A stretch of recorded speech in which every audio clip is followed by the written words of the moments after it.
Bueno, quiero empezar de otra manera. Y quiero empezar hablando de economía, de la cual sé muy poco. Imagino que aquí no hay expertos de economía presentes, pero me gusta citar la investigación de un señor que se llama James Heckman, que fue Premio Nobel de Economía en el año 2000, porque sus investigaciones que le ganaron este título prestigioso se refieren a nuestro trabajo.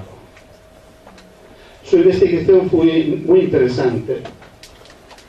Eligió una muestra de niños norteamericanos que tenían como característica de vivir en barrios marginales, muy pobres, y con una tasa de criminalidad muy alta. Y eligió niños que tenían un promedio de cociente de inteligencia inferior al promedio, por lo cual podemos considerar que era una muestra. A estos niños de 3 años ofreció una escuela infantil de alto nivel. Hoy podemos considerar que eran escuelas que se parecían un poco al modelo de Reggio Emilia, para entendernos, que en Estados Unidos son escuelas privadas, que tienen un coste económico muy alto y por lo cual son posibles solamente para niños de familias de alto nivel económico. En la investigación de la universidad de la cual hacía parte James Heckman, ofreció 3 años de esta escuela a estos niños que no podían acceder a esto.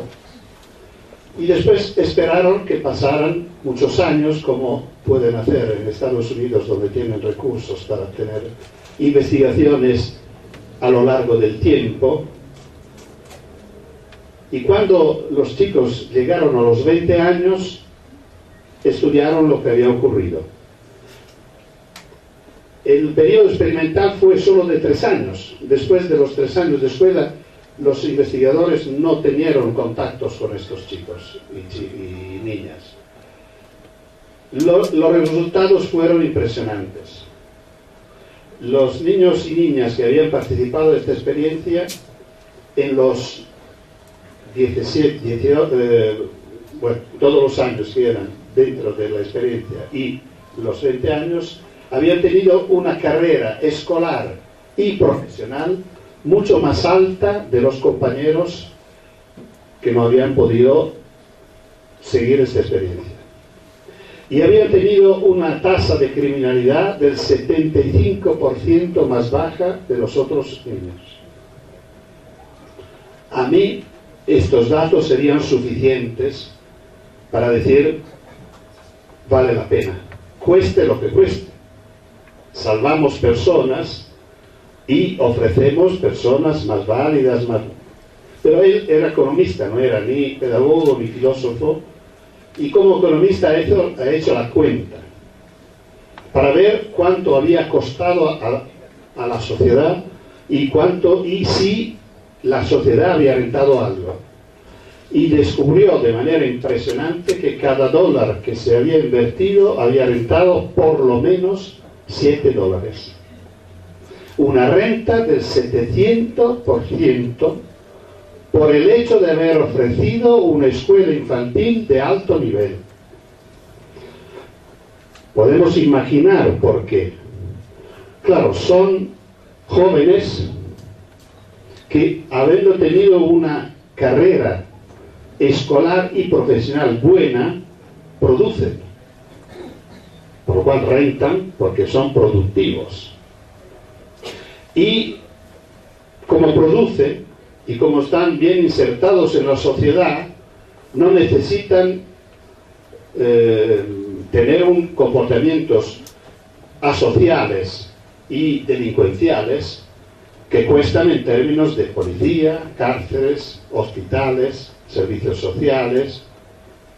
Se entiende muy bien.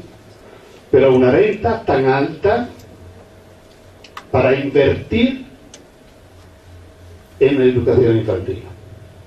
Esta es la primera reflexión que me gusta hacer con vosotros. Hay una segunda también que llega de fuera de nuestro ámbito tradicional. ¿Cómo funciona nuestro sistema nervioso central, nuestro cerebro? De esto tampoco sé mucho, pero lo que sé es que en los primeros días y meses y años de vida, el funcionamiento neurológico de todo el sistema neurológico es potentísimo.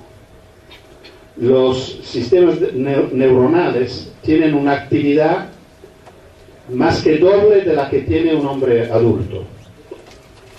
Por lo cual los niños trabajan mucho más que nosotros. Sus aparatos cognitivos y neuronales son mucho más activos de lo que serán cuando estos niños y niñas llegarán a ser adultos. Estos dos elementos, yo creo que es muy interesante, por lo menos para mí es interesante tenerlo en cuenta, hablando por un lado con nuestros políticos y por otro lado con nuestros colegas maestros. Y claro, también con las familias. Porque coloca la experiencia de la escuela infantil en su correcto plazo. Se coloca allí, donde se decide todo. Son los años en los cuales se decide el futuro de una mujer y de un hombre. Y la sociedad, con lo que hace en esta etapa, decide su futuro. Y me interesa mucho hablar del aspecto económico en este momento de crisis económica mundial, porque, como se ve en los estudios de James Heckman, en este caso sería una inversión. Esto demuestra, siempre lo decimos, que poner recursos en la educación, especialmente infantil, en toda la educación, pero especialmente infantil, no es un gasto, sino es una inversión. Lo decimos porque lo creemos. Bueno, aquí lo decimos porque tenemos datos económicos que lo demuestran. Si tenemos poco dinero, ponemos allí, porque allí renta.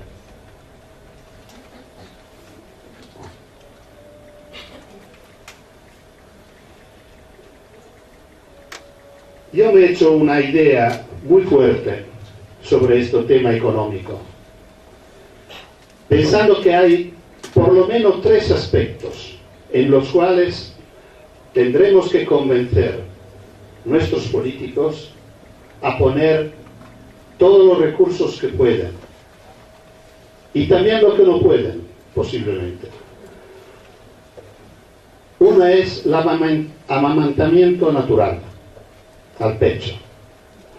Hacer todo lo que podemos, porque todo lo que hacemos en este caso va a ser un recurso enorme por toda la vida de estas niñas y estos niños que pudieron aprovechar de la mejor forma, no solo de alimentación, sino de relación con su madre y con el mundo.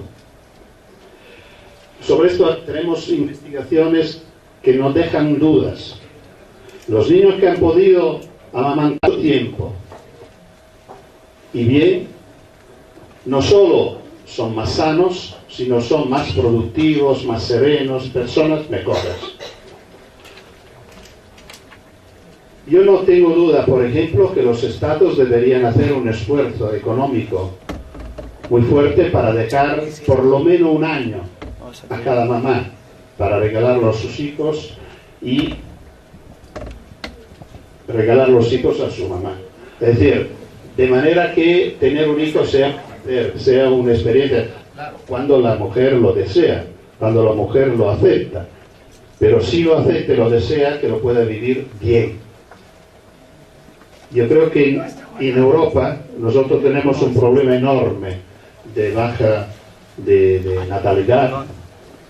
La frecuencia de tener hijos únicos es muy alta, no tanto por temas económicos como normalmente se dice, no tanto por temas de servicios sociales que no son suficientes, como normalmente se dice, porque si fuera verdad estas dos condiciones, deberíamos encontrar que nacen menos niños en las clases sociales más pobres, por el tema económico, y que nacen menos niños en las ciudades que tienen menos servicios para niños.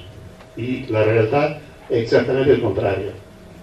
La baja de natalidad es más alta, es decir, nacen menos niños en las clases sociales más altas, con más poder económico, y los puntos más bajos de natalidad lo encontramos exactamente, por ejemplo, cerca de Reggio Emilia, donde tenemos los mejores servicios infantiles del mundo. Así se dice, pero así es. ¿Y cuál es la razón? Yo creo que la razón es cultural y personal, porque una mamá que tiene un hijo no puede gozar de este niño. No puede gozar de tenerlo, porque tiene que tenerlo corriendo, dejándolo, imaginando un montaje familiar complicadísimo, y en lugar de tener un tiempo suficiente para vivirlo bien. El segundo punto yo creo que sea el juego. Garantizar a todos los niños la posibilidad de jugar libremente y con suficiente autonomía fuera de casa, con sus amigos. Bueno, este es un tema que involucra mucho el tema de las ciudades y todo esto. Y tercero, lo que estamos aquí comentando, una buena escuela infantil para todos los niños. Buena, de alta calidad significa. Y con esta premisa entramos dentro de la escuela. Y entramos dentro de la escuela con una anécdota que ocurrió a un amigo mío que tenía un hijo en la escuela infantil de Milán y que fue convocado por la maestra, y que hablando con él le dice: mire señor, estoy preocupada porque su hijo está retrasado en dibujo.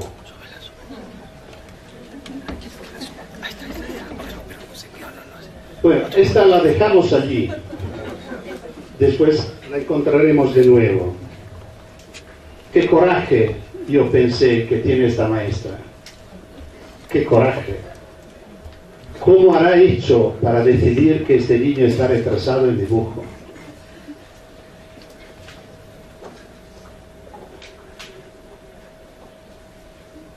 La escuela entra como uno de los pocos sistemas sociales que tienen capacidad de equilibrar los desequilibrios sociales que tocaron a los distintos niños naciendo en una familia u otra, en una ciudad u otra, en un país u otro. Nuestros países democráticos se comprometieron con sus ciudadanos sobre el tema de la igualdad, garantizando que los ciudadanos son todos iguales. No es suficiente. Hay que hacer algo para que esto pueda cumplirse.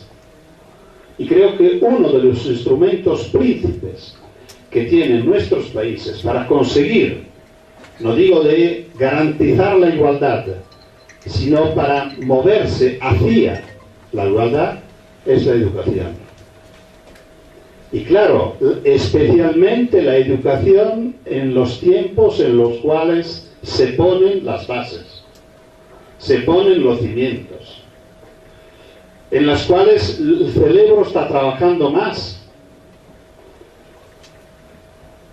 Por lo cual nosotros tenemos una gran responsabilidad. Nosotros todos, los que deciden en el Parlamento, hasta a la maestra que vive su experiencia con los niños. Porque nosotros podemos hacer la doble acción de reducir esta diferencia, que es nuestro papel y nuestra misión y nuestra profesión debería ser, o aumentarla. Lamentablemente resulta que esto ocurre en la mayoría de los casos. Hace muchos años nosotros hemos tenido una investigación para ver cómo cambia la tijera, como si la tijera se abre o se cierra, pasando los años, de los 3 años hasta los, no me acuerdo si lo estudiamos, hasta los 10 años. A los 3 años, las diferencias debido a diferencias socioculturales entre los niños eran muy pocas, a nivel lingüístico, por ejemplo. Con el seguir de la escuela, la tijera se abre, y esto significa que estamos traicionando totalmente nuestra misión. La escuela, que puede ser un lugar de recuperación de igualdad, llega a ser exactamente el contrario, porque las diferencias aumentan en lugar de disminuir hasta desaparecer. Y aquí yo creo que entramos en un tema muy especial. Mi escuela, se habló de cuando nací, por lo cual ya podéis hacer la cuenta de cuando mi escuela primaria. Mi escuela primaria era una escuela para pocos. Era para pocos. A pesar que casi todos mis compañeros de mi edad entraron conmigo en primero de primaria, terminaron conmigo una minoría, y de esta minoría pasaron a la secundaria como 2 o 3. La mayoría se perdía en el camino, dejaban la escuela. Los que terminaban la primaria tenían que elegir en 2 caminos que empezaban a los 11 años: o seguir en la secundaria, que significaba seguir estudiando hasta probablemente la universidad, o tomar el camino del trabajo, la formación al trabajo. La mayoría iban por este camino. Esta era la escuela. Esto parecía fuera su papel. ¿Y quién eran los que seguían estudiando? A pesar de algunas excepciones, yo era una de estas, por ejemplo, porque venía de una familia humilde, pero la mayoría de mis compañeros que seguían estudiando eran personas que tenían una familia a nivel cultural y social de nivel medio alto. Podemos decir que eran niños que la escuela verdadera, la primera escuela, la escuela de las bases culturales, la escuela de los cimientos, la tenían en casa.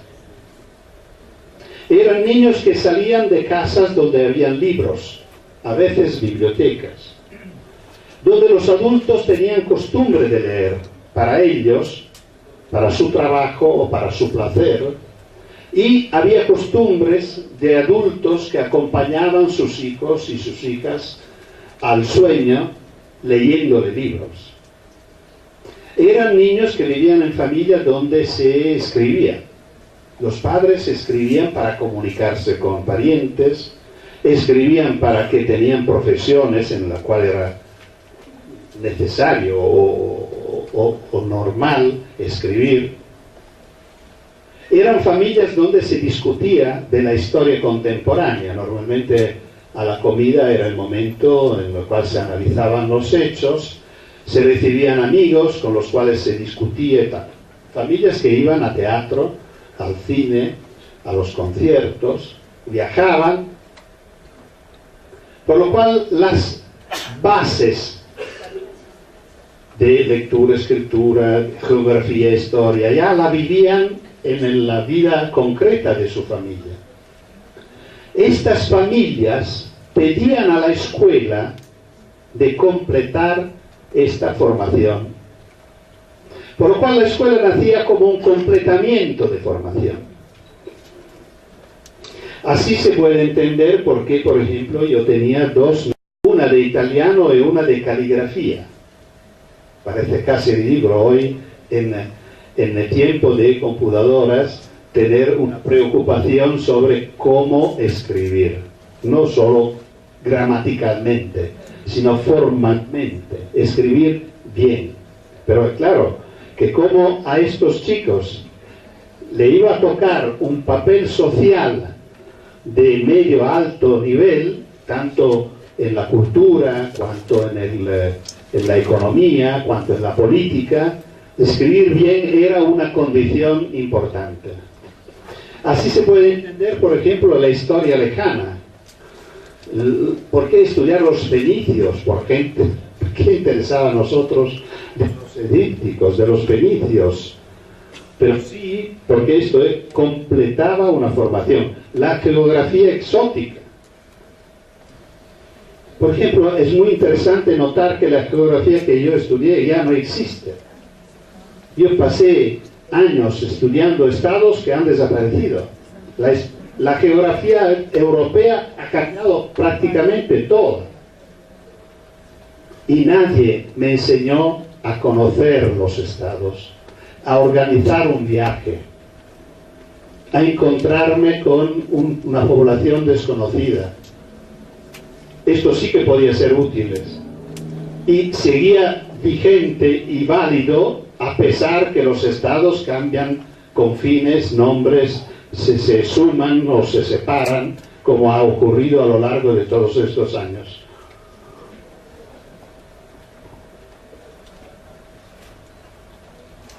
En los años que siguieron, nuestros países democráticos hicieron una operación democrática de gran valor: garantizar el derecho al estudio a todos los ciudadanos.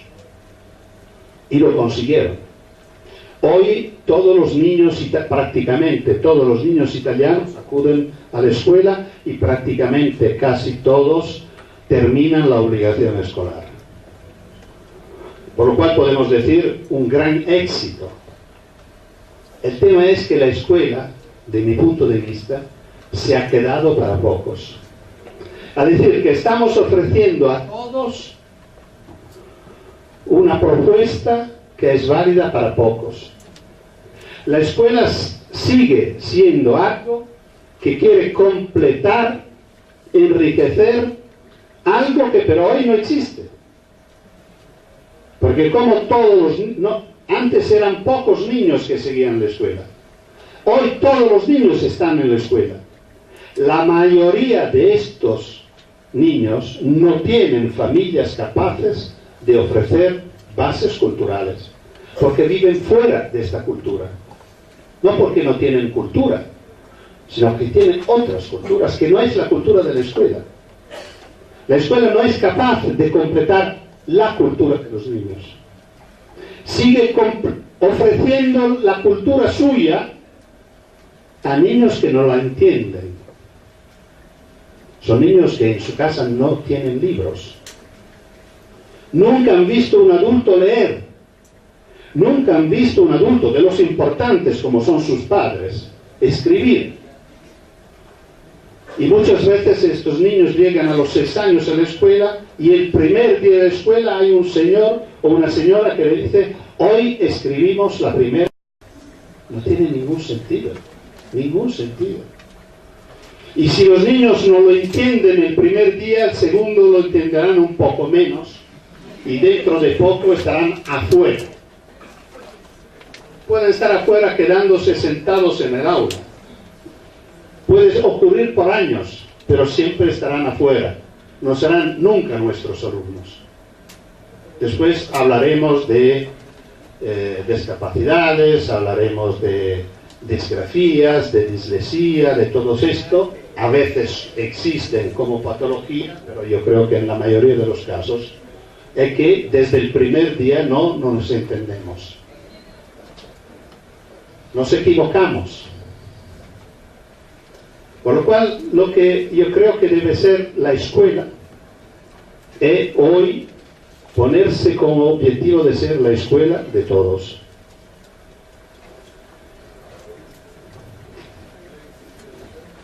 Y por primero, ofrecer a todos los alumnos, a todas las niñas y niños, desde el primer día,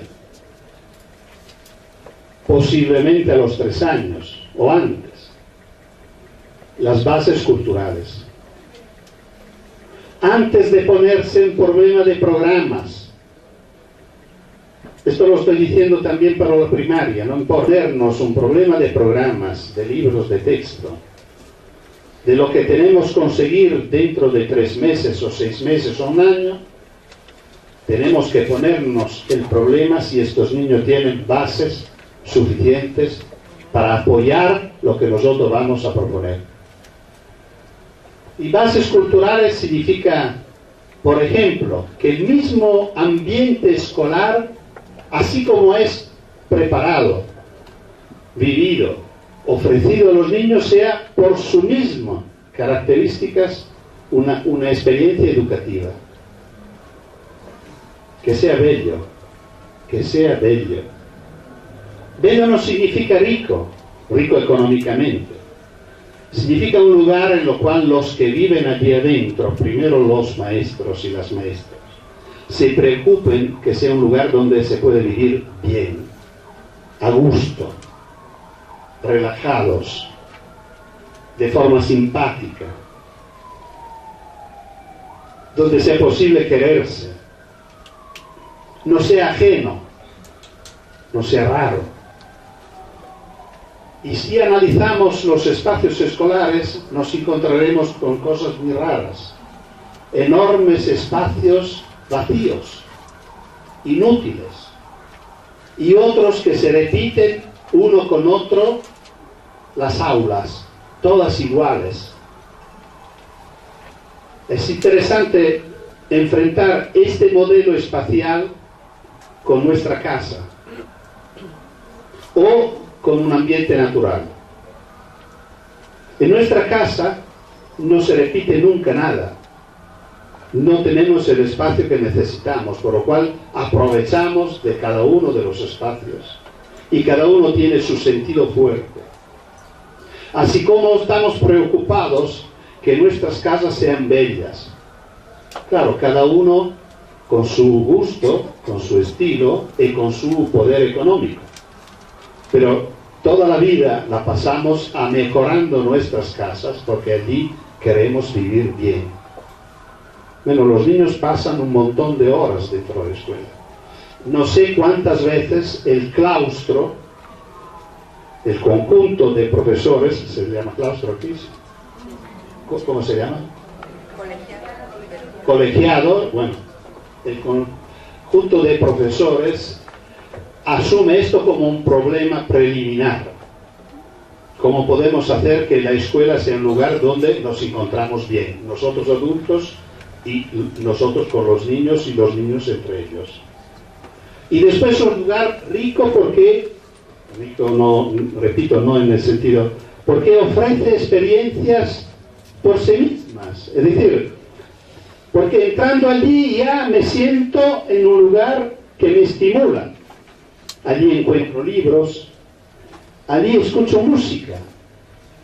Lo raro, ¿por qué en una escuela, por ejemplo, todo el tiempo que los niños esperan para entrar e iniciar las actividades, en el recreo, en los pasillos, ¿por qué no hay música?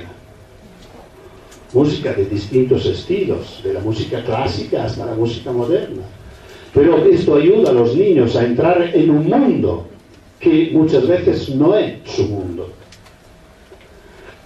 Donde se encuentran libros, libros que se puedan tocar, mirar, olear.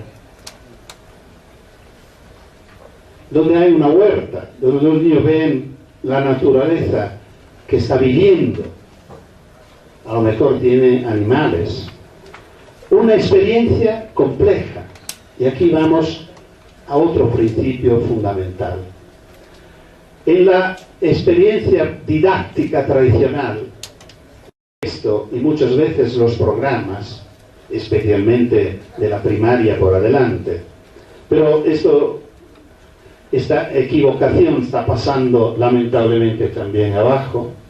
La idea es que tenemos que empezar con el simple para ir al complejo, para el pequeño para ir al grande. No podemos estudiar biología sin empezar de la célula Sin la célula no podemos hacer nada, por lo cual en tercero de primaria se propone y se estudia la célula. Yo creo que la mayoría de los maestros y de las maestras saben muy poco de la célula. Yo soy maestro de formación y no sé nada. No me atrevería nunca a explicarlo a niños. Pero sí que tengo muchas cosas para pensar, hacer y elaborar sobre animales. Los animales llegan antes de la célula. Las plantas llegan antes de la célula. Yo como cuerpo llego antes de la célula. Esto fue la historia de nuestra ciencia.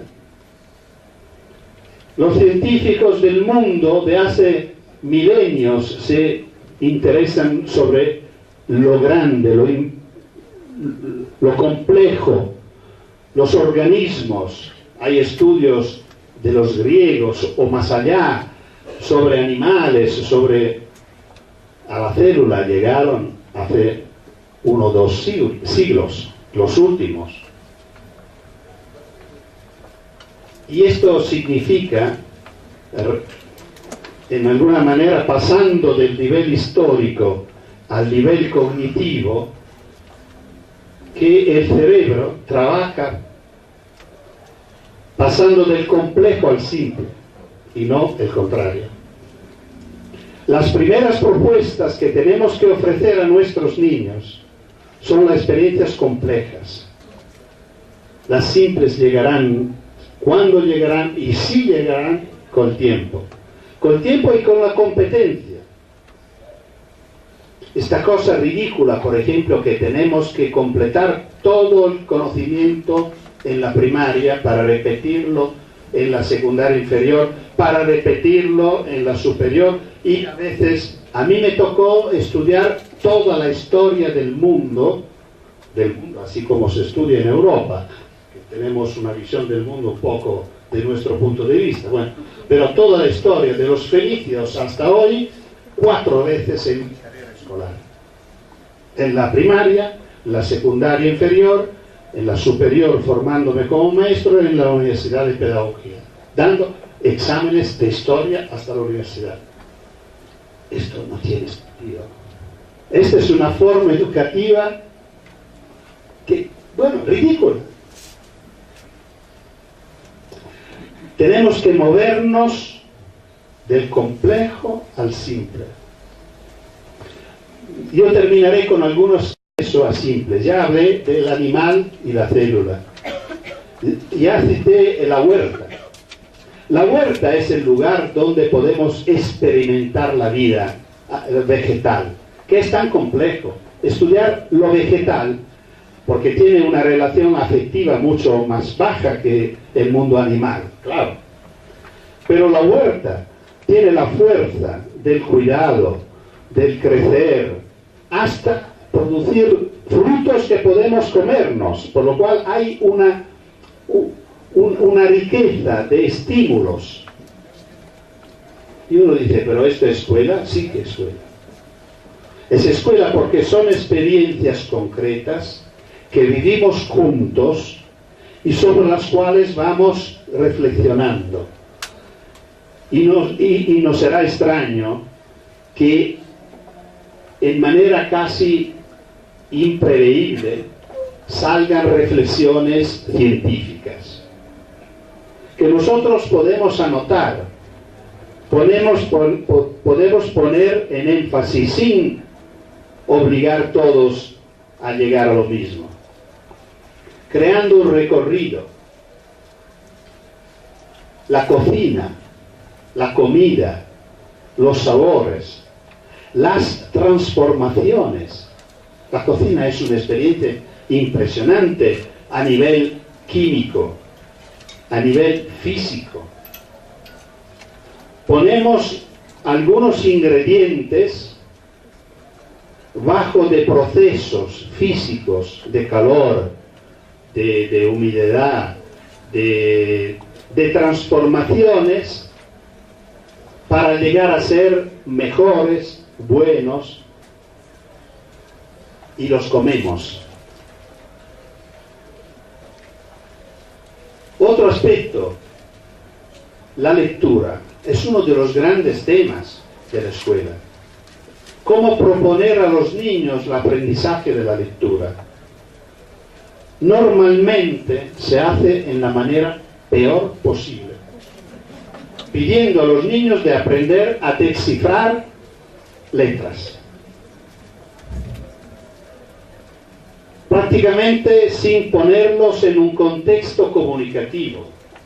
Se ponen frente a un texto desconocido, que puede ser como un jeroglífico egíptico, igual, porque para los niños estos signos son iguales, y le enseñamos a descifrar letras con letras, y después pedirle que hagan un trabajo que, si lo pensamos bien, es impresionante, de sumar estas signos dentro de la cabeza para acordarse el sonido de uno, sumándolo al segundo y al tercero del cuarto, lo cual es un rollo enorme, y al final consigue decir una palabra fuera de contexto. Pensáis a cómo un niño aprende a hablar. Si esto fuera el método, nosotros tendremos todos los niños mexicanos mudos. Pero seguro. Pensamos a momentos en el cual su mamá y su papá le van a enseñar a hablar, diciendo A, B. Los niños seguros se rechazarían a hablar, así como se rechazan a leer. Porque si vamos a examinar los resultados tenemos que mirarlo en la librería, no en el examen de lectura, por favor. ¿Cuántos son nuestros alumnos de primaria que piden a sus padres por Navidad de regalarle un libro? Esto es el examen de lectura. Esto es que un maestro tiene que evaluar si ha sabido enseñar a leer o no. No si los niños saben descifrar palabras. Porque al descifrar palabras no se goza nada. Y si no se goza, no voy a comprar un libro. Y los niños no van a comprar un libro. ¿Esto por qué? Porque de nuevo estamos utilizando el método al revés. Estamos empezando del pequeño al grande, de la letra. El niño aprende a hablar para decir mamá, no para decir una sílaba, no para decir un signo, para decir la persona más importante de su vida. Este es su deseo. Y lo hace mal, como puede, con todo el mundo esperando. Todo el mundo esperando. ¿Pensáis si hacemos lo mismo que hacemos con la lectura y escritura, diciendo equivocado, repite 10 veces?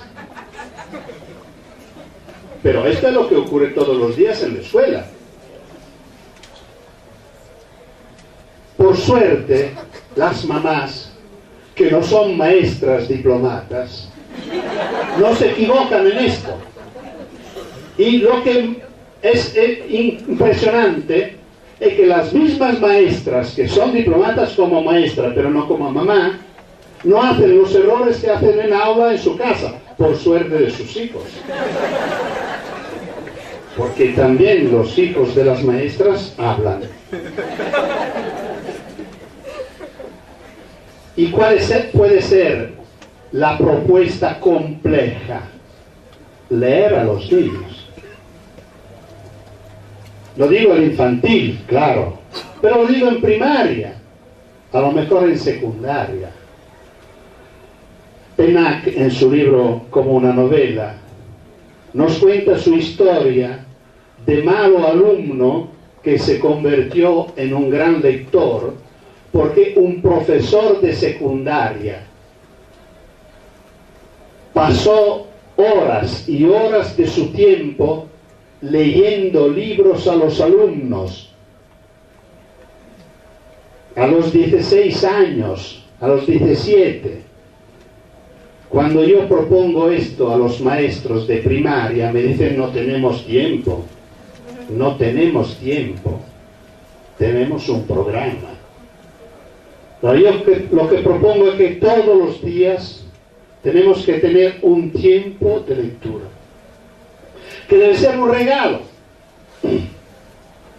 Y leer libros, no solo cuentos, libros. En 10, 20, 30 veces, poniendo un límite. Y si los niños dicen, no, por favor, que siga, no, tenemos que suspender, porque ahora tenemos que hacer otras cosas, o tenemos la comida, o tenemos no sé qué. Esperamos, porque aprender a leer también es aprender a esperar. Bueno, todo esto es tan simple, tan banal, pero no ocurre. O por lo menos, no ocurre en todas las escuelas. Y no ocurre como una elección clara. No estamos perdiendo tiempo, estamos haciendo lo mejor. Así como no pierde tiempo una mamá que tiene su hijo en brazos, que dedica tiempo a su hijo, juega con él. Perder tiempo es lo típico de la buena educación. Perder no es tan adecuado como verbo. Tenemos que hablar de dedicar tiempo. Pero seguro que la prisa no es útil.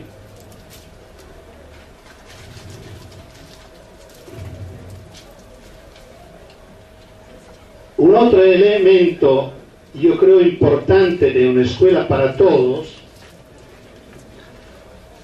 es no separar las edades. De nuevo estamos volviendo al tema del complejo. Nosotros en la escuela seguimos pasos siempre simplificando las cosas. Y como lo comentaba antes, pensando de simplificarlas, la hacemos incomprensible. No compleja, incomprensible. Así como lo descifrar letras, como escribir letras síngulas, como contar sin contar nada para aprender a contar, ¿no? Esto que es la educación matemática. Igualmente, nosotros simplificamos la experiencia de vida separando las distintas edades. ¿Qué sentido tiene? Pensáis, por ejemplo, si esta mañana, llegando a esta sala, alguien pedía vuestra edad para decidir dónde ponerlo. Yo creo que la gente sería muy extrañada. No tiene sentido. Bueno, lo hacemos todos los días en la escuela. Prácticamente pedimos, ¿cuántos años tiene? Bueno, esta es tu clase. No hay otra experiencia en la vida social, en la vida nuestra, en la cual nos separan por edad. La escuela, así como la empecé yo en esta temporada, era una escuela para iguales. Mi escuela tenía 2 edificios, uno para varones y uno para niñas. El mundo de las niñas era un misterio, y para ella el mundo de los varones.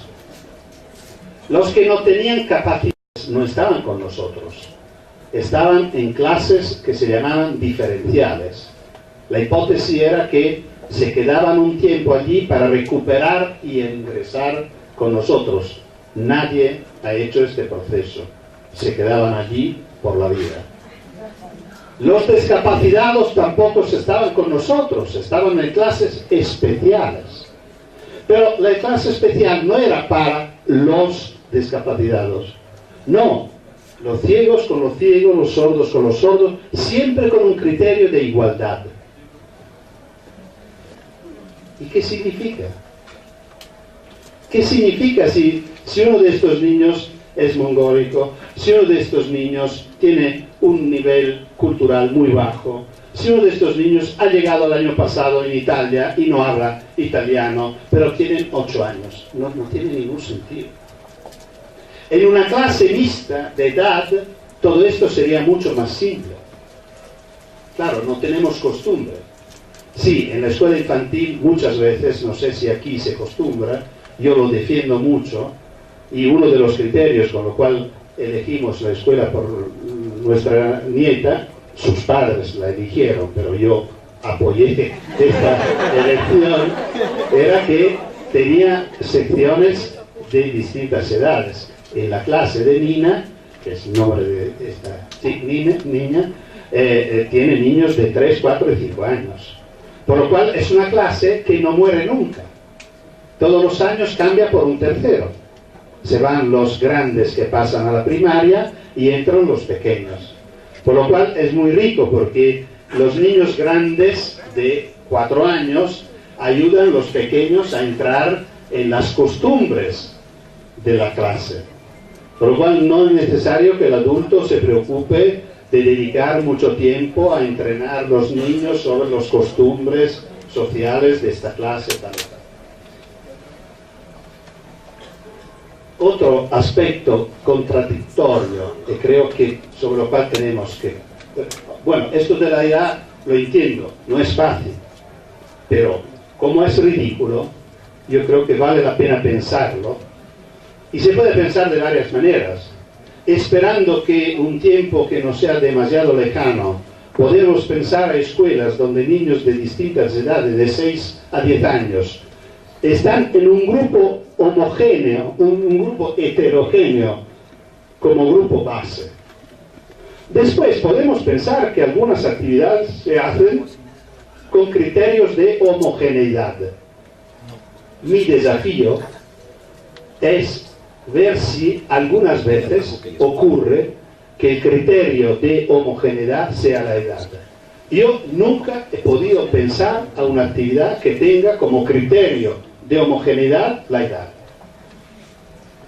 Puedo pensar a la capacidad, puedo pensar a los gustos, a las preferencias, puedo pensar también al género. Me gusta mucho que los niños y niñas viven juntos, o es diferente, pero podemos pensar que algunas cosas, porque lo pensamos en una manera, lo hacen separados. Puedo pensar al alto, al grueso, no sé, a muchas cosas, pero cada vez que lo voy a pensar, la edad no sale nunca. Porque es un criterio ridículo, porque no significa nada. El otro elemento que quiero presentar, y el tiempo corre, pero bueno, la maestra me dirá cuando... Es el tema de las aulas. Yo no entiendo qué es un aula. Tampoco esto existe en la vida real. En la vida real no hay aulas.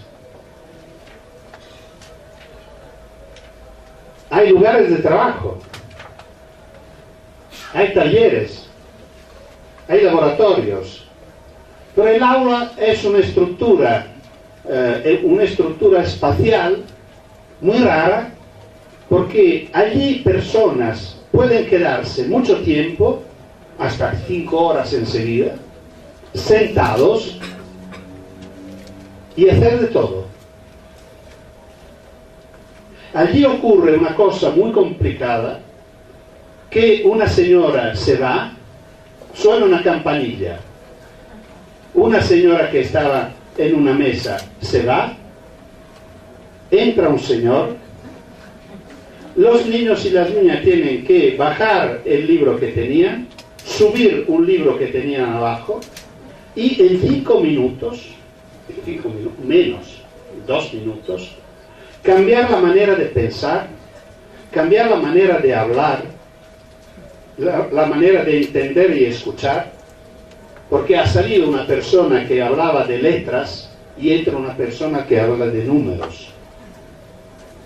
Esta es una operación muy compleja a nivel cognitivo, que algunos niños y niñas saben hacer, especialmente nuestros niños, nuestros hijos, pero la mayoría no entiende qué significa. Y en lugar de 3 minutos, necesitan 3/4 de hora para entender que ya ha salido el señor de letras, la señora, y entrado lo demás. Por lo cual, cuando llega lo de música, ya están empezando a pensar con criterios matemáticos, por lo cual están perdiendo casi todo lo que ocurre en este espacio extraño que se llama aula. Es un espacio abstracto. Repito, la escuela tiene 10, 15, 20, 30 aulas que son espacios iguales. Antes decía, no corresponde a nuestra casa, no corresponde al ambiente natural. Si en un ambiente natural nosotros reducimos la diversidad, comprometimos su vida. La monocultura es un sistema muy, sobre lo cual se está correctamente discutiendo mucho porque compromete mucho la continuidad y la permanencia de un ambiente. La diversidad es el valor fundamental. ¿Cómo podemos solucionar este tema? Porque pensamos, ¿cuál sería la manera más fácil para favorecer los más débiles?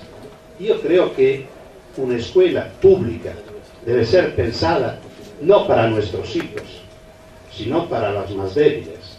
Nosotros necesitamos de una escuela pública de alta calidad para los niños tontos, no para los inteligentes, que a lo mejor pueden solucionar de otra manera. Hay niños que no tienen otro remedio, no tienen una familia capaz de soportarlos. Necesitan una buena escuela. Pensamos al contrario, que no sean los adultos que se mueven, sino que sean los niños. Pensamos que un espacio como la escuela, no estoy hablando de doblar los espacios, con los mismos espacios, en lugar de hacer aulas todas iguales, hacemos talleres o laboratorios todos distintos. En uno se dibuja, en uno se escucha música, en uno se leen libros, en uno hay química y física, en otro, pensando a todas las posibles diversidades de lenguajes. En este caso, los adultos se quedan parados. Y son los niños que salen de un lugar, abandonan este lugar y en un tiempo pasan a otro lugar que lo recibe con una diversidad total. Porque el ambiente donde se va a hacer música no tiene nada que ver con el ambiente donde se ha hecho letras o donde se ha hecho física. Porque son ambientes distintos. Y claro que son ambientes sugerentes. Por lo cual ayudan a un niño a entrar con la cabeza dentro de otra manera de ver, mirar, pensar, porque allí hay animales, allá hay colores, en otro lugar hay sonidos, en otro lugar hay libros. Ya solo esto ayuda. La experiencia de nosotros es así. En mi casa yo tengo 2 estudios, uno donde escribo, uno donde dibujo. Podría hacer la misma cosa en el mismo, pero me gusta hacer así. Y son totalmente distintos. Y donde dibujo hay colores, no hay libros, no hay computador.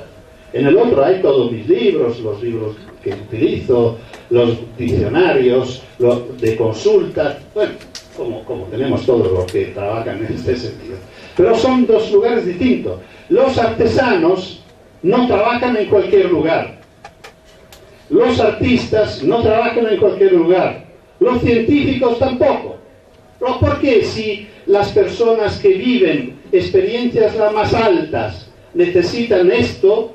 ¿Por qué podemos pensar que los niños que no tienen todas estas capacidades le podemos pedir cosas mucho más complicadas y sin suficientes recursos? Repito, no es una escuela que cuesta más la que estoy proponiendo. Es simplemente una escuela distinta. Aquí llegamos al corazón del problema. Una escuela para todos es una escuela que escucha, que recibe, que se abre, en la cual los alumnos entran con sus capacidades, con sus competencias, con sus conocimientos. Tienen libertad de llegar a la escuela con los bolsillos llenos y vaciarlo en la mesa común. Cuando yo iba a la escuela, el maestro decía siempre, los bolsillos deben estar vacíos, porque efectivamente eran peligrosos, eran llenos de cosas, había bichos, había cuerdas, piedras, cromos, boliches, todo lo que es, por lo menos las mías eran bolsillos masculinos, las de las mujeres eran distintas. Pero claro, que sacar estas cosas era un disturbio. Y en nuestro caso, tenemos que pensar que sacar estas cosas es necesario. Me gusta pensar que los contenidos educativos son los alumnos que los llevan a la escuela. La escuela ofrece la garantía del método. El maestro no es importante que sepa muchas cosas, sino que sepa trabajar, que sepa escuchar a los niños, que sepa proponer caminos. Uno dice, pero qué raro. ¿Cómo que raro? ¿Cómo funciona la investigación científica? ¿Cómo se mueve un investigador o un explorador? Cuando un explorador se pone en una experiencia de exploración de un territorio desconocido, no sabe lo que va a encontrar. No lo sabe. No tiene un programa, no tiene un libro de texto que dice, si vamos a ver la última página, encontraremos esto. Si el explorador supiera lo que va a encontrar, no se moviera, no se movería. No vale la pena. Una investigación científica no se hace sobre lo conocido. Nos movemos hacia los desconocidos. ¿Y cómo lo hacemos? Con la garantía del método. Nosotros sabemos movernos correctamente, muchas veces consiguiendo resultados contrarios de lo que pensamos. Es decir, pensábamos de encontrar una respuesta, teníamos una hipótesis. Muchas veces la hipótesis no se realiza. Un buen investigador no modifica los datos para que correspondan a la hipótesis, sino que cambia la hipótesis. Y dice, me equivoqué, y interpreto, posiblemente de manera correcta, lo que resulta, aceptándolo.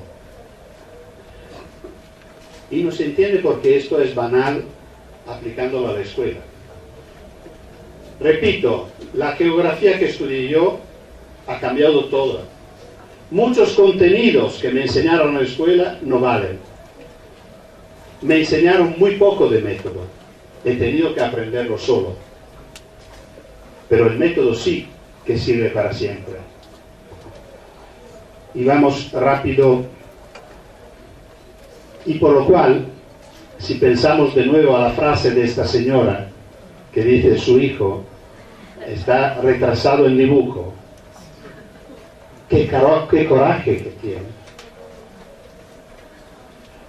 Este tema del dibujo es un tema muy fascinante.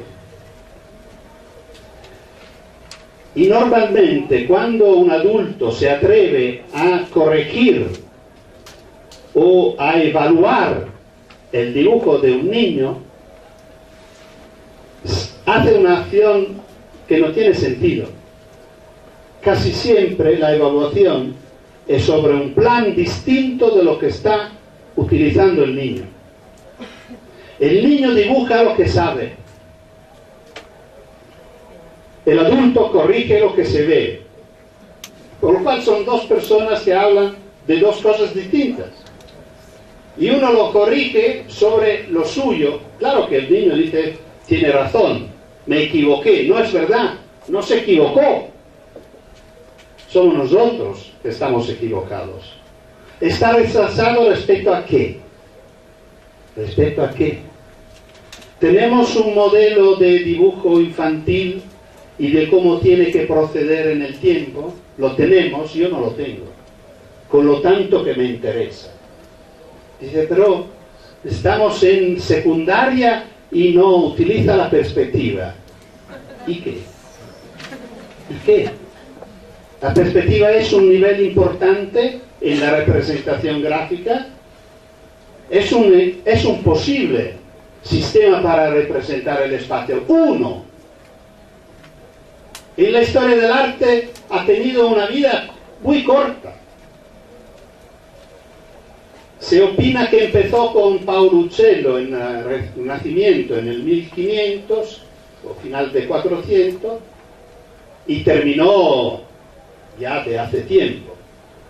Tenemos que suspender Picasso, que suspender Miró, que suspender Chagall. Ni uno de estos utiliza la perspectiva. No son capaces, sí que son capaces, como quieren, pero no le interesa otra cosa. El niño que no usa la perspectiva, porque le interesa otra cosa. Si mueve el espacio en los varios sentidos y mira la mesa de arriba y mira las personas de frente y mira las botellas jugando siempre sobre varios niveles, puede decir muchas más cosas. Si hace una casa transparente, nos ilustra tanto el exterior que el interior. Es mucho más rico. Y nosotros lo corregimos diciendo, mira, ¿tú ves la casa adentro?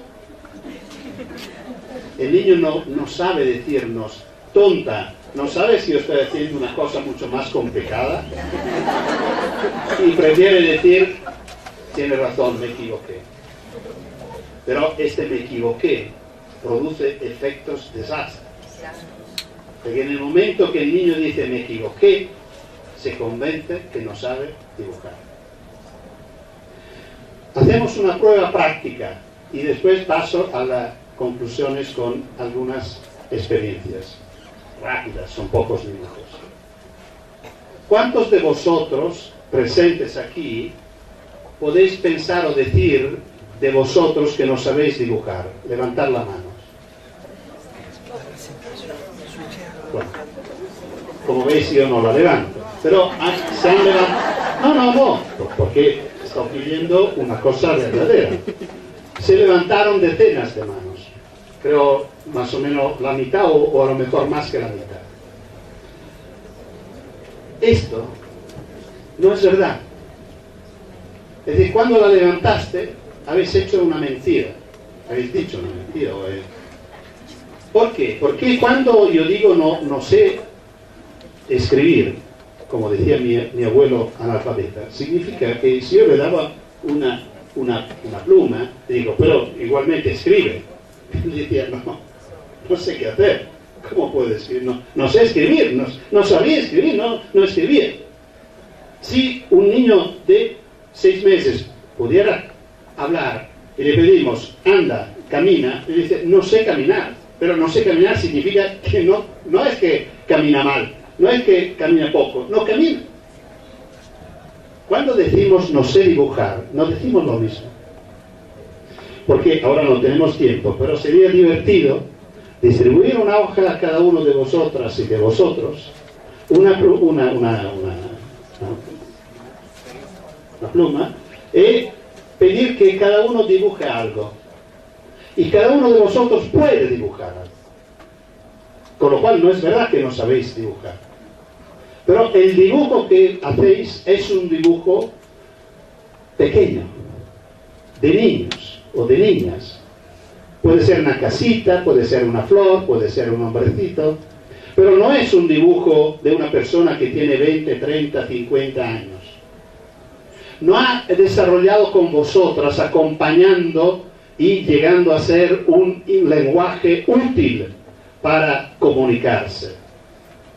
Se ha quedado pequeño. En un momento de vuestra vida, alguien o algunas condiciones ha convencido a cada uno de vosotros que el dibujo no era útil, no era interesante. Se ha quedado pequeño. Y mirándolo, uno dice, no sé dibujar, en el sentido que dibujo de una manera que no es útil para mí. Este dibujo tiene una fecha. Y muchas veces la responsabilidad de esta frase, no sé dibujar, ocurre dentro de la escuela. Y es una responsabilidad grave. Bueno, pasamos a estas experiencias pequeñas. Los dibujos de Nina, esto no es una propuesta objetiva, es muy subjetiva, porque es una colección de dibujos que no se ha recogido en la escuela así como se debería, sino que lo ha recogido su abuelo en su casa cuando viene a encontrarme.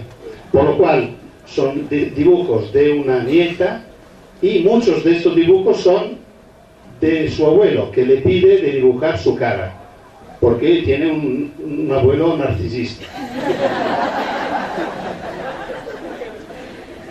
Esto es el primer dibujo que recogí cuando tenía 10 meses.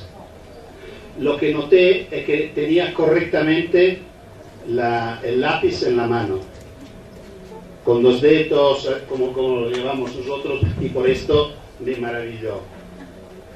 Esto ya, como sabéis, son los juegos de ver que un instrumento deja signos. Y ya es en el tiempo en el cual la niña se dio cuenta que puede modificar el signo modificando el movimiento, por lo cual es un juego. Aquí se hace, estamos siempre alrededor de 1 año, pero se hace más complejo porque empieza a ponerse en redondo. Claro que la forma redonda será la forma con la cual accede, por ejemplo, a la cara. Y esto, a 2 años, es el primer dibujo del hombre, de la figura humana que yo conservo de Nina. Esto es su abuelo, se ven los ojos, la barba, que son los pequeños cosas que tiene alrededor, y cuando le pedí, y los brazos, dibuja esta forma abajo y a la derecha. Antes a la derecha, abajo de la cara, y después el escarabato a la izquierda. El tiempo lo mismo. Estamos siempre en esta temporada de la nosotros llamamos del cabezón, que la figura es una cabeza, y los artos, las piernas y empiezan desde allí. En este caso, respecto a la anterior, es bastante más compleja, porque yo le pedí de dibujar una niña que recoge una flor. Y claro, que si tiene que recoger una flor, sale el brazo. Cuando la maestra me dicen, pero este niño dibuja solo un brazo, bueno, claro, que si tiene que recoger una flor, es suficiente un brazo. Es decir, el niño no está representando la realidad, está representando algo mucho más complejo, en este caso una función. Por lo cual, ¿por qué debe dibujar los 2 brazos si necesita uno? Esta es la mamá con su hija. No es claro si está adentro o afuera. Ahora, antes de venir la mostré a Nina la presentación, ella decía que está en la barriga de la mamá, pero puede ser también que cuando la dibujó era en brazos su mamá. Nina y su padre.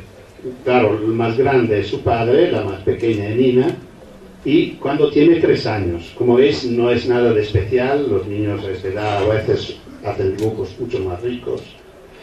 Esto es la misma edad, con un medio distinto, con pinceles y tinta y colores.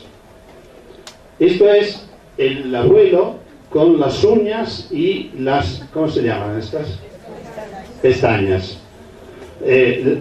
La niña está enriqueciendo su esquema corpóreo, y como se ve, estamos a 3 años y 7 meses, empieza a tener un esquema corpóreo más rico, con un cuerpo doblado, tiene un volumen, los brazos, los pies, las piernas, la cara se está enriqueciendo de muchos elementos. Ella nota esto de las pestañas y de las uñas, pero hay también los dientes, y la barba siempre es amarilla.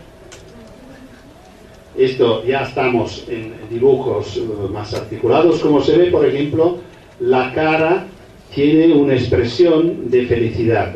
por lo cual está ya utilizando elementos de estereotipos que representan las... esto es el abuelo con los huesos. Es decir, este también sería ridículo que un adulto le dijera, pero se ven los huesos de afuera, pero yo sé que hay huesos, por lo cual yo muestro los huesos. La abuela que ríe. Aquí todo el énfasis, todo el interés, es interesante ver cómo la figura, el esquema corpóreo, regresa al cabezón, porque todo el interés es en la expresión de la cara. Y esto también es muy interesante leerlo en un proceso de desarrollo de los niños. Por esto yo aconsejo las escuelas a no consignar los dibujos de los niños a los padres cada año, sino conservarlo por lo menos por los 3 años por la infantil y los 5 años por la primaria, para que se pueda leer un recorrido entre colegas y con los padres. Y después sí, dejarlo a los padres también, porque en la escuela no tenemos sitios para todo esto.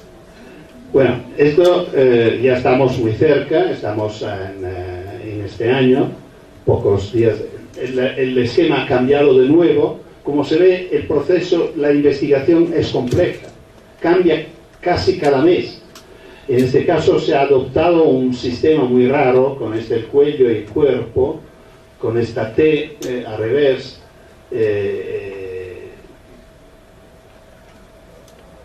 Bueno, esto es muy interesante porque yo pedí a la niña de dibujar, no siempre está de acuerdo a dibujar lo que pido yo, a veces se rechaza y claro que la dejo, pero estos son una selección de un paquete muy grande.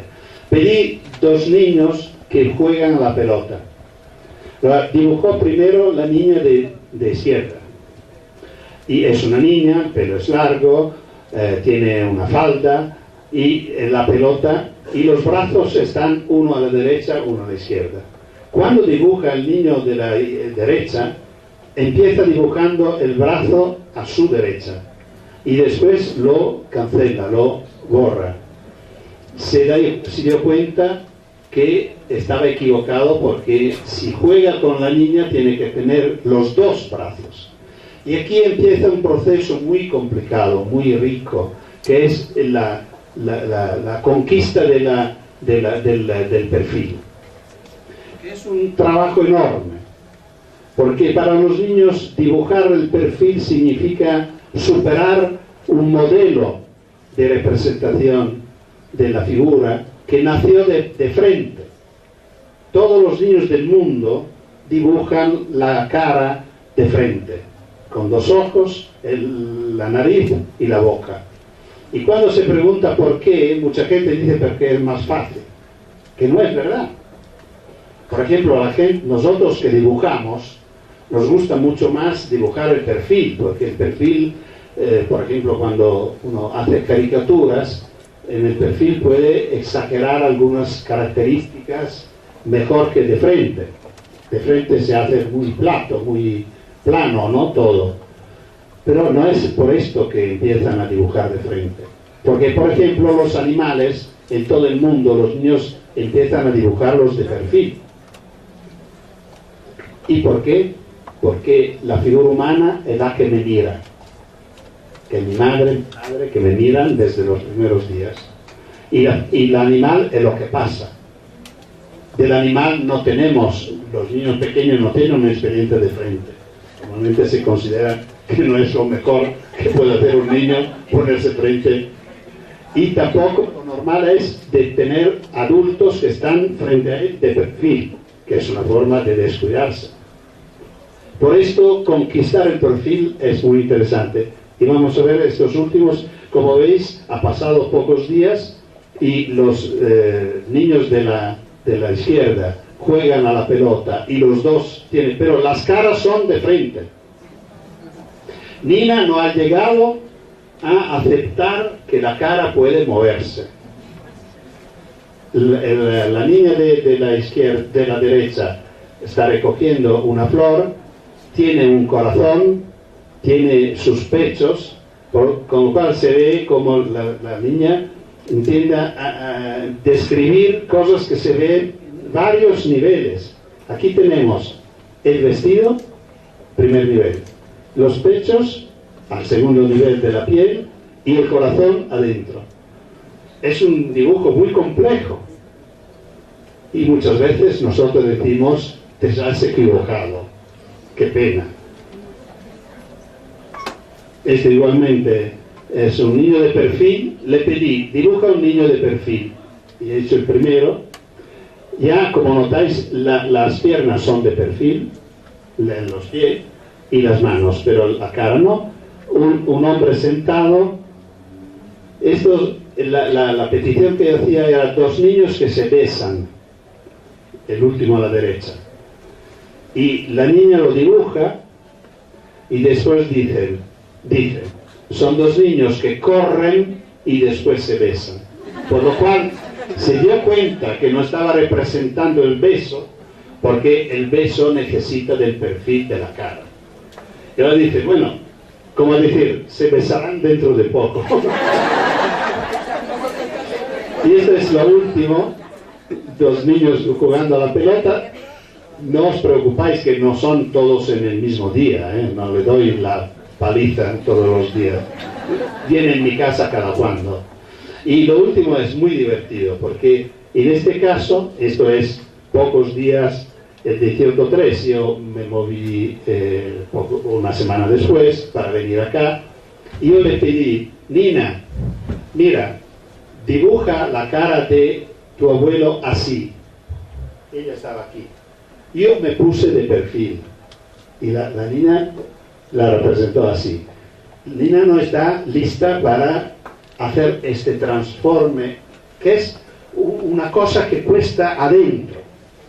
Y es interesante notar, repito, no tenemos tiempo para dedicar, que lo primero que se pone de perfil es la nariz.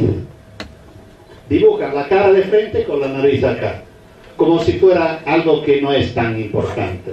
Lo segundo que se mueve es la boca, por lo cual son figuras con la nariz lateral, los ojos siguen siendo enfrente.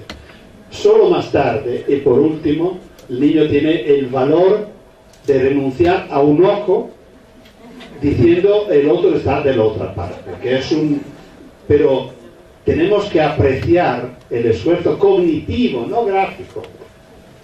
Gráfico no es nada, dibujar un ojo, pero sería ridículo que un adulto le dijera, pero mira, a mí me ves 2 ojos, obligando a la niña a decir, me equivoqué. No se está equivocando. Rápido. Estas son 3 imágenes de mariposas. La mariposa que se ve con la cara sobre la palabra Nina, la mariposa en bajo a la derecha y la mariposa en alto a la izquierda.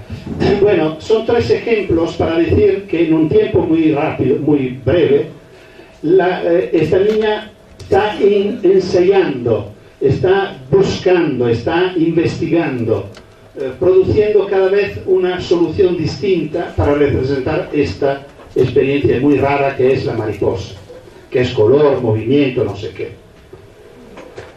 Esto yo lo recogí en varios cuadernos de niños. Esto es una lámina que yo producí muchos años antes, está publicada en un libro mío.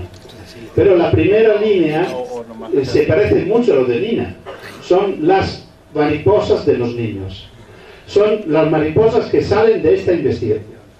La segunda son las mariposas de la maestra o del maestro, que normalmente los maestros no hacen por mala costumbre o por una mala intención, sino para decorar una hoja o para hacer cosas, pero los niños lo aprenden inmediatamente.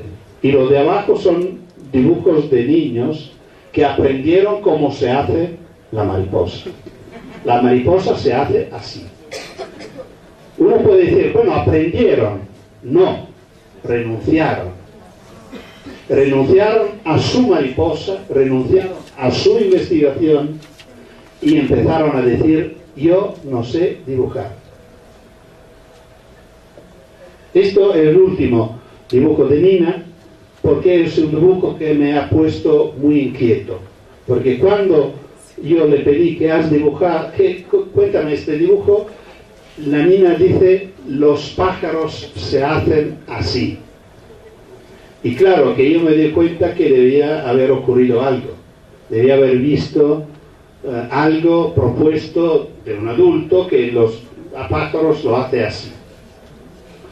Afortunadamente no ha tenido seguimiento, por lo cual debe ser algo que pasó en su experiencia, pero yo lo noté como una alarma.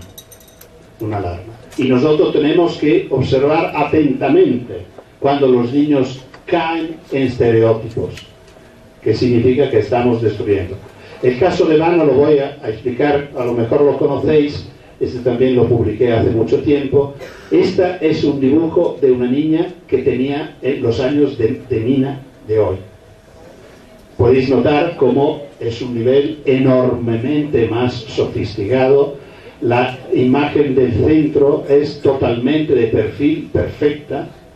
Hay muchos detalles. Es un dibujo grande, tenía un tamaño, no sé, de 50 por 30, en tinta china, por lo cual también con un instrumento muy raro para niños.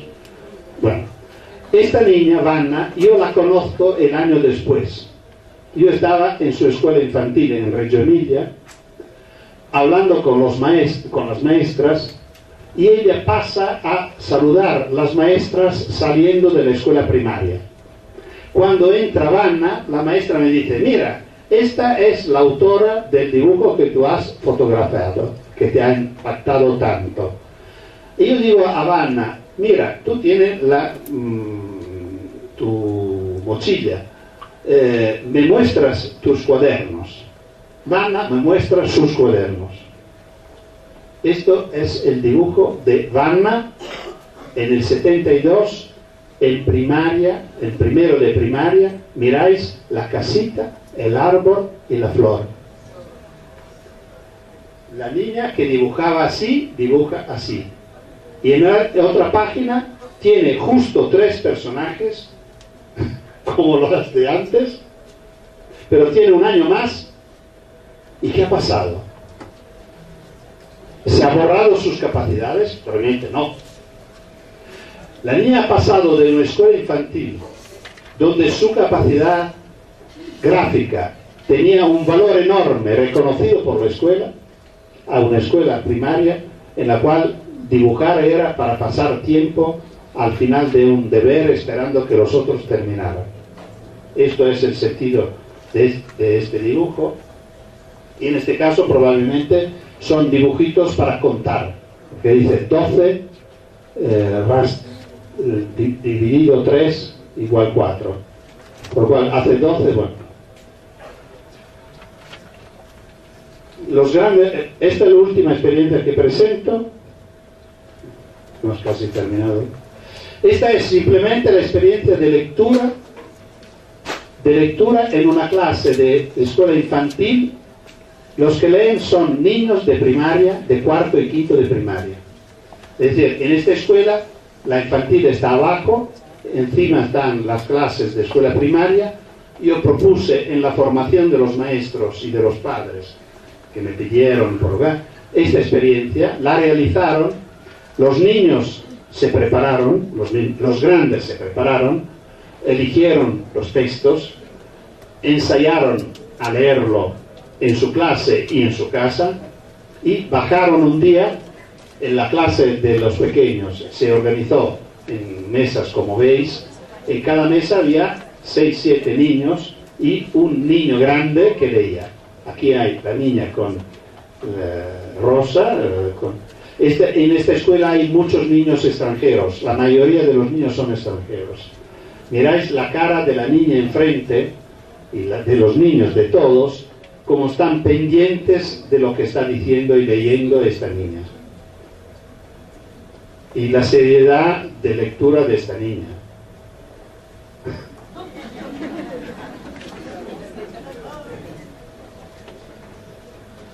Este es un niño, en la misma clase, la misma aula, había varios grupos, eran 4 grupos, donde había niños distintos que estaban leyendo.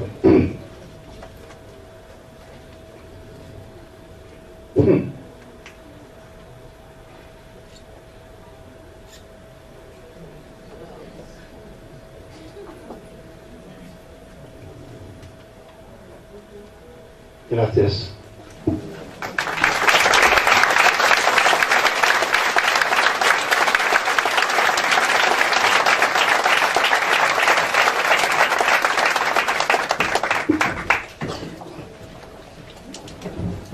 Muchas gracias, maestro, y muchas gracias a las maestras y maestros que nos han hecho llegar sus preguntas desde diferentes entidades. Tenemos preguntas del Distrito Federal, del Estado de México, Sonora, Coahuila, Michoacán,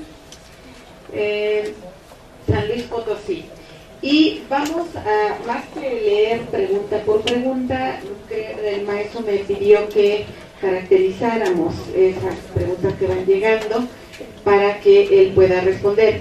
Entre varias de ellas, maestro, nos plantean preguntas sobre los espacios del aula y los materiales. Hay una preocupación aquí, o más bien una pregunta en función de qué es lo más importante en el aula y en relación con los materiales. Tenerlos al alcance de los niños, esto va a provocar que no siempre esté una aula ordenada. Hacen preguntas allí. Vamos preguntar. De acuerdo. De acuerdo. Bueno, esto de los espacios, yo creo que una de las experiencias que pasaron como experiencia ya averiguada, ya consolidada, es que la clase, en este caso estamos hablando de escuela infantil, ¿no? Por lo cual, porque con la primaria se hace un poco más complicado, no debería, el modelo del cual yo estoy seguro que se debería hacer el contrario de lo que estamos haciendo ahora. Ahora, normalmente, la escuela infantil se está adecuando a las necesidades de la escuela primaria, asumiendo este papel que lamentablemente el nombre que en México se sigue utilizando de preescolar indica, es decir, preparar la escuela.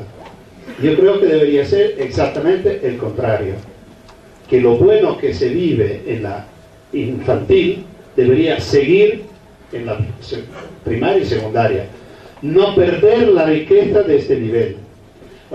En este caso, la propuesta que sale de la experiencia de Reggio Emilia, bueno, lo que hemos hecho en estos años, es que la clase sea una propuesta variada de posibilidades. Se habla mucho de los rincones, es decir, que en el aula los niños tengan posibilidades de hacer distintas cosas. Hay un rincón de la lectura, un rincón de los cojines, del descanso, hay un rincón de la cocina, es decir, de los juegos ¿cómo se dice?, de simulación de la vida adulta. Hay distintos rincones dentro del aula y normalmente en la escuela hay lugares exteriores al aula donde se pueden vivir experiencias especiales, por ejemplo un taller de artes donde se puede pintar en grandes tamaños, donde se puede manipular el barro, donde se puede hacer cerámica, espacios exteriores donde se puede vivir la huerta.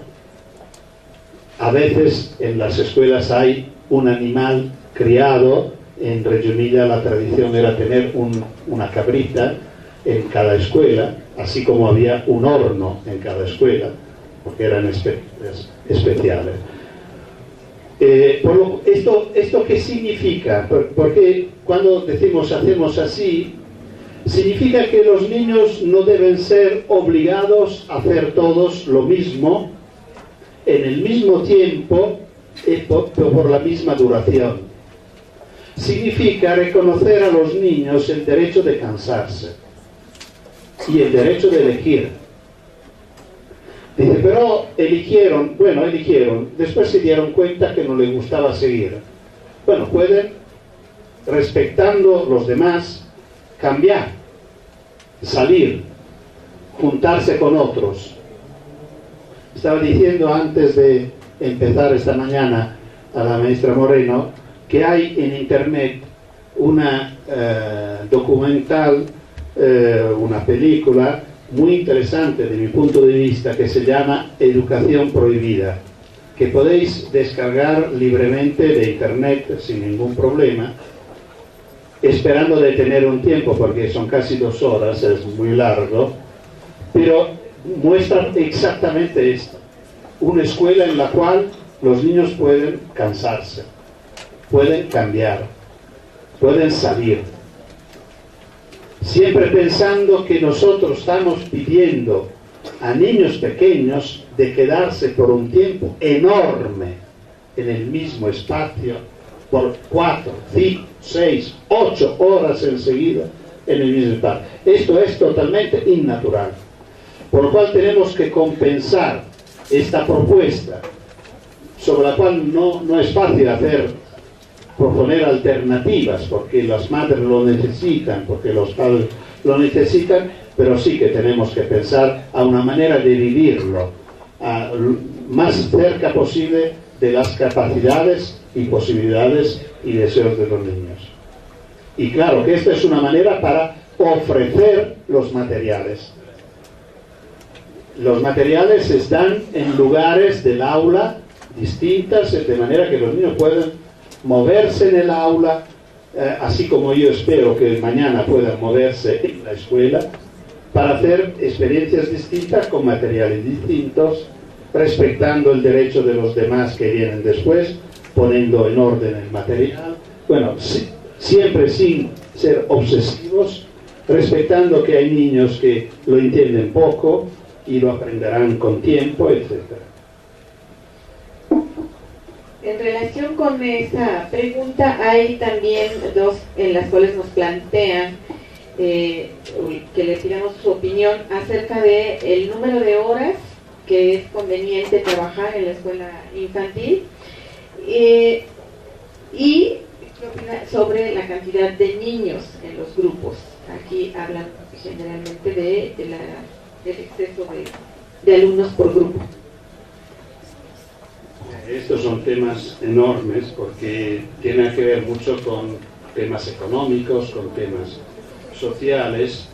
Y yo siempre digo, yo creo que nosotros estamos pidiendo a niños algo de sumamente innatural, de quedarse por tantas horas con tanta gente sin poder cansarse, salir, esconderse, escaparse.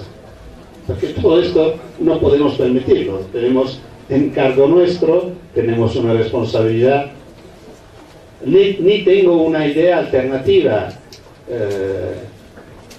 A mí me gustaría mucho que los niños pudieran moverse fuera de casa, juntarse con otros amigos y pasar muchos de estos tiempos que hoy pasan dentro de la escuela fuera de casa jugando. Y esto es el proyecto de la ciudad de los niños, y de esto estamos hablando con los administradores, pidiendo que la ciudad sea distinta. Pero hasta que no conseguimos esto, lo primero que propongo es considerar que pedir a los niños de pasar tanto tiempo en el mismo lugar no es natural. Por lo cual tenemos que buscar todas las maneras, todos los inventos que nos salen por la cabeza para ajustar esto. Todo lo que hemos dicho hasta ahora es un modo. Decir, que pueden levantarse. No has pedido permiso de levantarte, por favor. Por favor. Tendremos que justificar porque le pedimos de sentarse. Un niño normalmente no se sienta. Por lo cual los niños que puedan moverse, que puedan salir de la clase, que si todo esto se reconoce como un derecho, como una cosa normal, Porque normalmente se piensa, si yo permito a los niños de moverse como quieren, en la clase va a ser una gran confusión.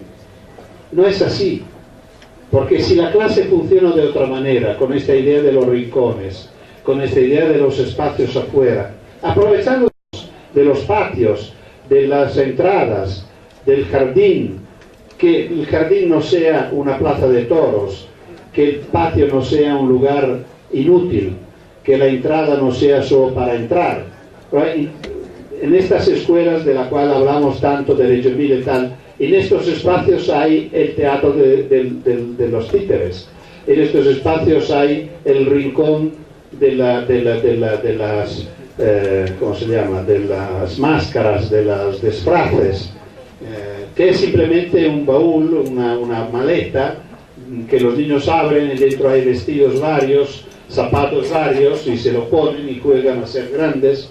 Son cosas que no cuestan nada, pero necesitan una libertad interior nuestra para permitir a los niños que hagan cosas que les gusten.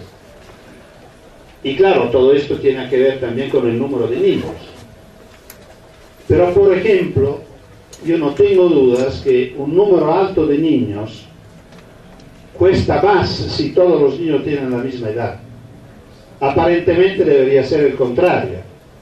Porque dice, sí, pero no es así. Esto se ve mucho mejor en primaria.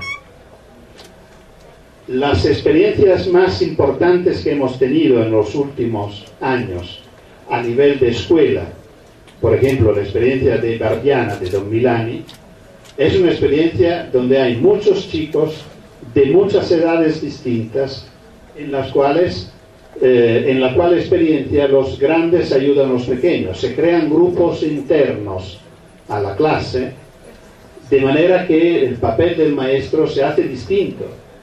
El maestro asume más un papel metodológico que no de enseñar.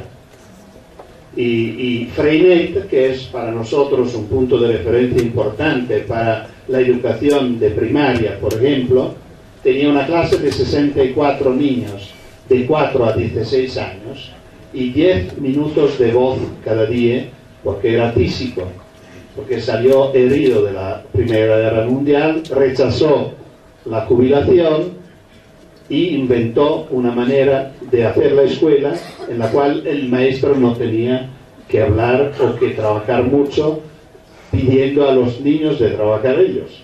Y nació una forma de educación que hasta hoy sigue siendo una de las que consideramos más desarrolladas.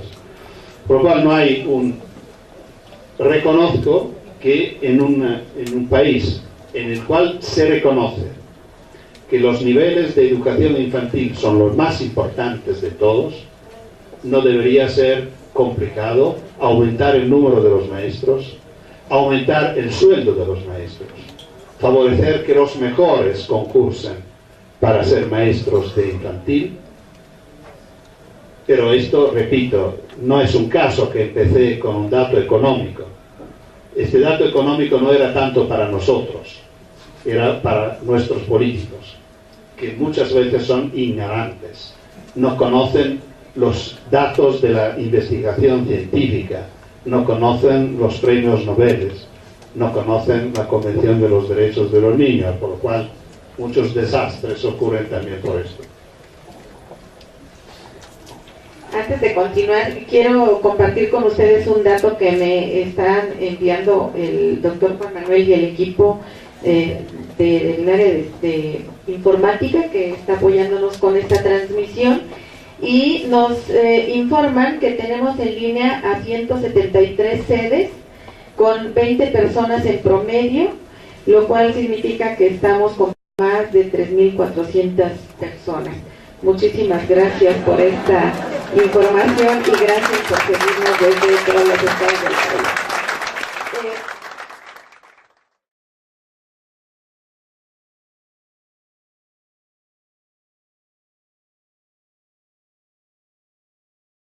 ¿Y cuál es la razón? Yo creo que la razón es cultural y personal, porque una mamá que tiene un hijo no puede gozar de este niño. No puede gozar de tenerlo, porque tiene que tenerlo corriendo, dejándolo, imaginando un montaje familiar complicadísimo, y en lugar que tener un tiempo suficiente para vivirlo bien. El segundo punto yo creo que sea el juego. Garantizar a todos los niños la posibilidad de jugar libremente y con suficiente autonomía fuera de casa, con sus amigos. Bueno, este es un tema que involucra mucho el tema de las ciudades y todo esto. Y tercero, lo que estamos aquí comentando, una buena escuela infantil para todos los niños. Buena, de alta calidad significa. Y con esta premisa entramos dentro de la escuela. Y entramos dentro de la escuela con una anécdota que ocurrió a un amigo mío que tenía un hijo en la escuela infantil de Milán y que fue convocado por la maestra y que hablando con él le dice: mire señor, estoy preocupada porque su hijo está retrasado en dibujo.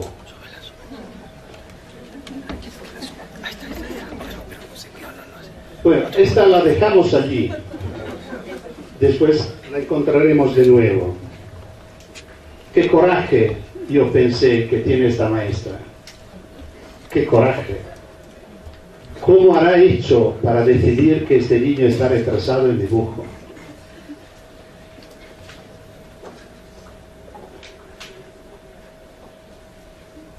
La escuela entra como uno de los pocos sistemas sociales que tienen capacidad de equilibrar los desequilibrios sociales que tocaron a los distintos niños naciendo en una familia u otra, en una ciudad u otra, en un país u otro. Nuestros países democráticos se comprometieron con sus ciudadanos sobre el tema de la igualdad, garantizando que los ciudadanos son todos iguales. No es suficiente. Hay que hacer algo para que esto pueda cumplirse. Y creo que uno de los instrumentos príncipes que tienen nuestros países para conseguir, no digo de garantizar la igualdad, sino para moverse hacia la igualdad, es la educación. Y claro, especialmente la educación en los tiempos en los cuales se ponen las bases, se ponen los cimientos, en las cuales el cerebro está trabajando más. Por lo cual nosotros tenemos una gran responsabilidad. Nosotros todos, los que deciden en el Parlamento, hasta a la maestra que vive su experiencia con los niños. Porque nosotros podemos hacer la doble acción de reducir esta diferencia, que es nuestro papel y nuestra, cueste lo que cueste. Salvamos personas y ofrecemos personas más válidas, más... Pero él era economista, no era ni pedagogo ni filósofo, y como economista ha hecho la cuenta para ver cuánto había costado a la sociedad y si la sociedad había rentado algo. Y descubrió de manera impresionante que cada dólar que se había invertido había rentado por lo menos $7. Una renta del 700% por el hecho de haber ofrecido una escuela infantil de alto nivel. Podemos imaginar por qué. Claro, son jóvenes que, habiendo tenido una carrera escolar y profesional buena, producen, por lo cual rentan porque son productivos. Y como producen y como están bien insertados en la sociedad, no necesitan tener comportamientos asociales y delincuenciales que cuestan en términos de policía, cárceles, hospitales, servicios sociales. Se entiende muy bien. Pero una renta tan alta para invertir en la educación infantil. Esta es la primera reflexión que me gusta hacer con vosotros. Hay una segunda también que llega de fuera de nuestro ámbito tradicional. ¿Cómo funciona nuestro sistema nervioso central, nuestro cerebro? De esto tampoco sé mucho. Pero lo que sé es que en los primeros días y meses y años de vida, el funcionamiento neurológico de todo el sistema neurológico es potentísimo. Los sistemas neuronales tienen una actividad más que doble de la que tiene un hombre adulto. Por lo cual los niños trabajan mucho más que nosotros. Sus aparatos cognitivos y neuronales son mucho más activos de lo que serán cuando estos niños y niñas llegarán a ser adultos. Estos dos elementos, yo creo que es muy interesante, por lo menos para mí es interesante tenerlo en cuenta, hablando por un lado con nuestros políticos y por otro lado con nuestros colegas maestros. Y claro, también con las familias. Porque coloca la experiencia de la escuela infantil en su correcto plazo. Se coloca aquí, donde se decide todo. Son los años en los cuales se decide el futuro de una mujer y de un hombre. Y la sociedad, con lo que hace en esta etapa, decide su futuro. Y me interesa mucho hablar del aspecto económico en este momento de crisis económica mundial, porque, como se ve en los estudios de James Heckman, en este caso sería una inversión. Esto demuestra, siempre lo decimos, que poner recursos en la educación, especialmente infantil, en toda la educación, pero especialmente infantil, no es un gasto, sino es una inversión. Lo decimos porque lo creemos. Bueno, aquí lo decimos porque tenemos datos económicos que lo demuestran. Si tenemos poco dinero, ponemos allí, porque allí renta.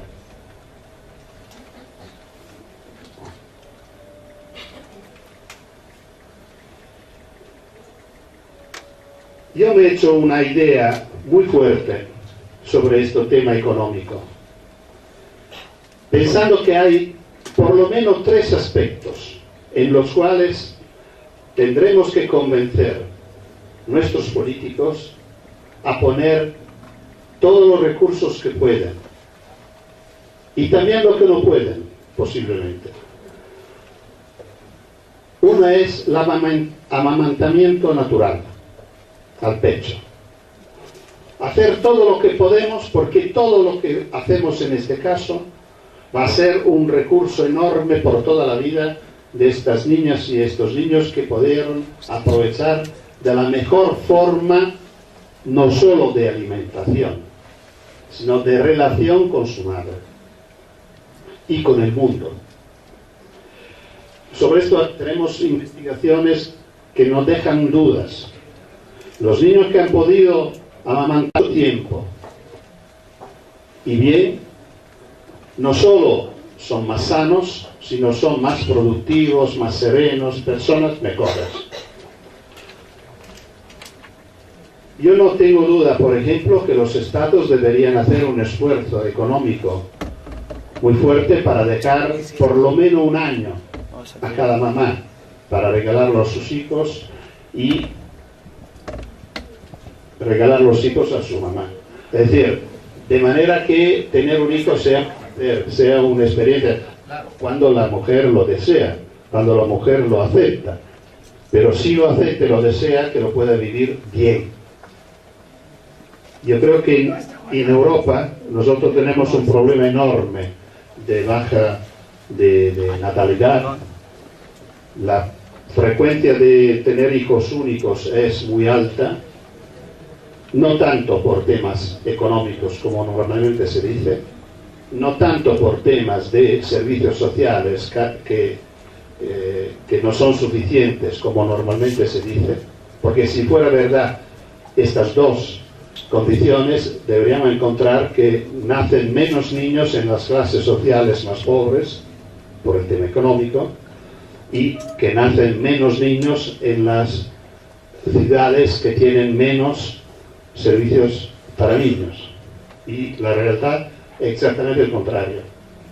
La baja de natalidad es más alta, es decir, nacen menos niños en las clases sociales más altas, con más poder económico, y los puntos más bajos de natalidad lo encontramos exactamente, por ejemplo, cerca de Reggio Emilia, donde tenemos los mejores servicios infantiles del mundo. Así se dice, pero así es.